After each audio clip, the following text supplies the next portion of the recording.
शाह की कंजरी। उसे अब नीलम कोई नहीं कहता था, सब शाह की कंजरी कहते थे।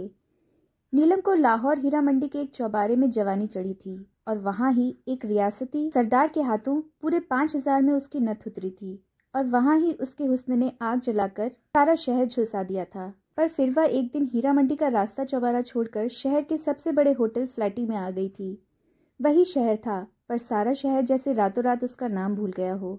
सबके मुंह से अब सुनाई देता था, शाह की कंजरी। गजब का गाती थी, कोई गाने वाली उसकी तरह मिर्जे की सद नहीं लगा सकती थी। इसलिए चाहे लोग उसका नाम भूल गए थे, पर उसकी आवाज नहीं भूल सके। शहर में जिसके घर भी तवे वाला बाजा था, वह उसके भरे हुए तवे जरूर खरीदता था। पर सब घरों में तवे की फरमाइश के वक्त हर कोई यह जरूर कहता था, आज शाह की कंजरी वाला तवा जरूर सुनना है। लुकी छिपी बात नहीं थी, शाह के घर वालों को भी पता था। सिर्फ पता ही नहीं था, उनके लिए बात भी पुरानी हो चुकी थी।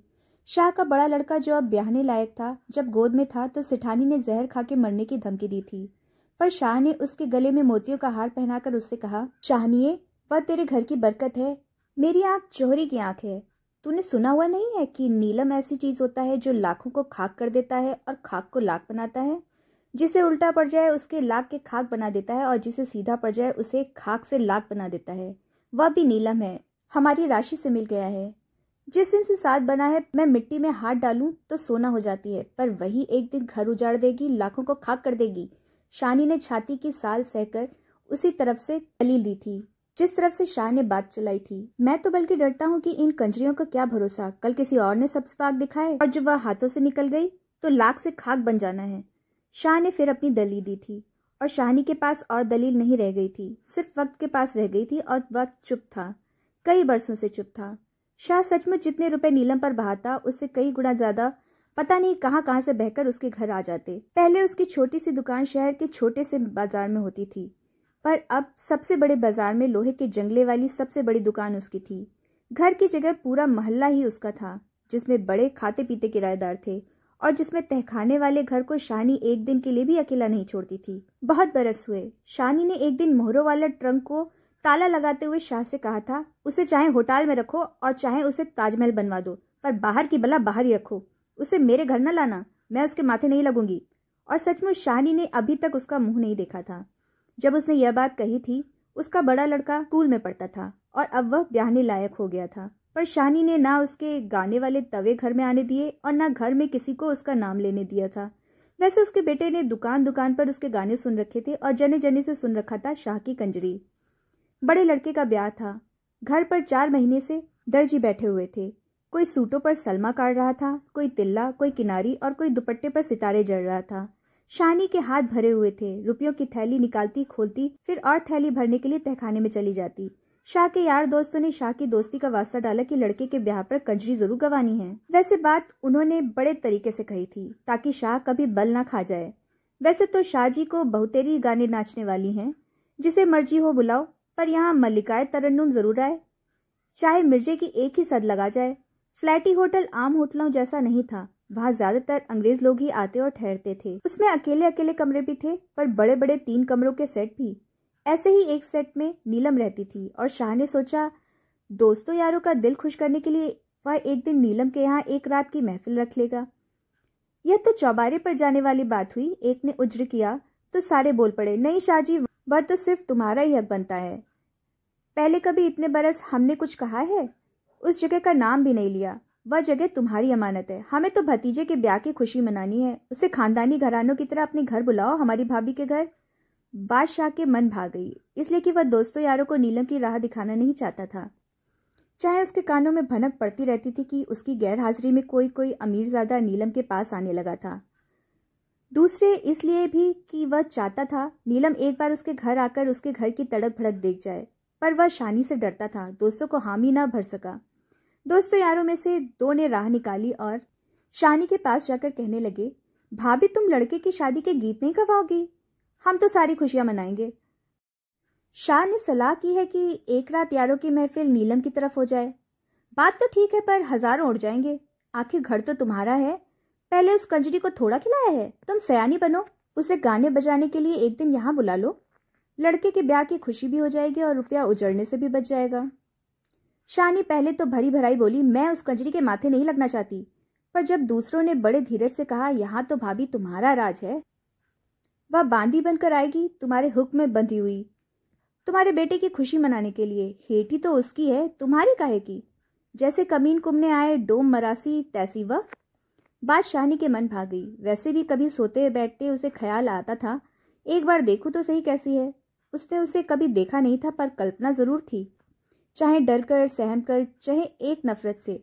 और शहर में से गुजरते हुए अगर किसी कंजरी को टांगे में बैठते देखती तो न सोचते हुए भी सोच जाती, क्या पता वही हो, चलो एक बार मैं भी देख लूं। वह मन में घुल सी गई। जो उसको मेरा बिगाड़ना था बिगाड़ लिया, अब और उसे क्या कर लेना है, एक बार चंद्रा को देख तो लूं। शानी ने हामी भर दी, पर एक शर्त रखी, यहाँ न शराब उड़ेगी न कबाब। भले घरों में जिस तरह गीत गाए जाते हैं उसी तरह गीत करवाऊंगी। तुम मर्द मानस में बैठ जाना, वह आए और सीधी तरह गाकर चली जाए।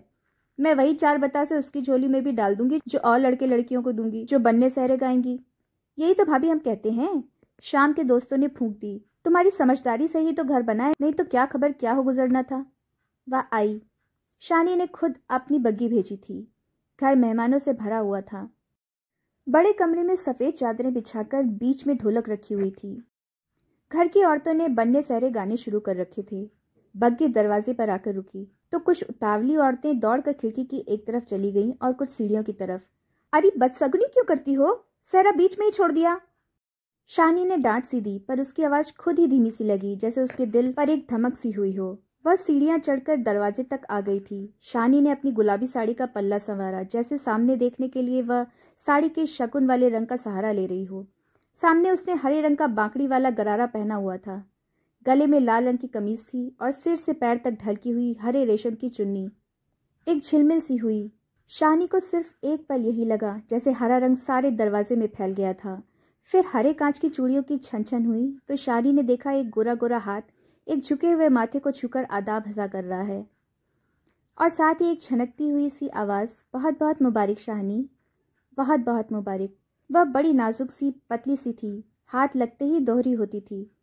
शाहनी ने उसे गांव तकिए के सहारे हाथ के इशारे से बैठने को कहा तो शाहनी को लगा कि उसकी मांसल बांह बड़ी ही बेडौल रही थी। कमरे के एक कोने में शाह भी था, दोस्त भी थे, कुछ रिश्तेदार मर्द भी। उस नाज़नीन ने उस कोने की तरफ देखकर भी एक एक बार सलाम किया और फिर परे गांव तकिए के सहारे ठुमक कर बैठ गई। बैठते वक्त कांच की चूड़ियां फिर छनकी थीं।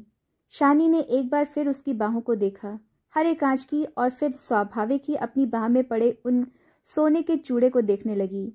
कमरे में एक चकाचौंध सी छा गई थी। हर एक की आंखें जैसे एक ही तरफ उलट गई थीं। शानी की अपनी आंखें भी, पर उसे अपनी आंखों को छोड़कर सबकी आंखों पर एक गुस्सा सा आ गया। वह फिर एक बार कहना चाहती थी, अरे बदशगनी क्यों करती हो, सहरे गाओ ना, पर उसकी आवाज़ गले में घुटती सी गई थी। शायद औरों की आवाज़ भी गले में घुट सी गई थी। कमरे में एक खामोशी छा गई थी। वह अधपीछ रखी हुई ढोलक की तरफ देखने लगी और उसका जी किया कि वह बड़ी जोर से ढोलक बजाए। खामोशी उसने ही तोड़ी जिसके लिए खामोशी छाई थी। कहने लगी, मैं तो सबसे पहले घोड़ी गाऊंगी, लड़के का सगन करूंगी, क्यों शानी? और शाहनी की तरफ ताकती हंसती हुई घोड़ी गाने लगी, निक्की निक्की बूंदी निकिया मीह वे वरे, तेरी माँ वे सुहागिन तेरे सगन करे। शाहनी को अचानक तसल्ली सी हुई, शायद इसलिए कि गीत के बीच की माँ वही थी और उसका मर्द भी सिर्फ उसका मर्द था, तभी तो माँ सुहागिन थी। शाहनी हंसते से मुंह से उसके बिल्कुल सामने बैठ गई, जो उस वक्त उसके बेटे के सगन कर रही थी। घोड़ी खत्म हुई तो कमरे की बोलचाल फिर से लौट आई। फिर कुछ स्वाभाविक सा हो गया। औरतों की तरफ से फरमाइश की गई, डोल की रोड़े वाला गीत। मर्दों की तरफ से फरमाइश की गई, बिरजे दिया सद्दा। गाने वाली ने मर्दों की फरमाइश सुनी अनसुनी कर दी और ढोलकी को अपनी तरफ खींचकर उसने ढोलकी से अपना घुटना जोड़ लिया। शानी कुछ रौ में आ गई, शायद इसलिए कि गाने वाली मर्दों की फरमाइश पूरी करने के बजाय औरतों की फरमाइश पूरी करने लगी थी। मेहमान औरतों में से शायद कुछ एक को पता नहीं था।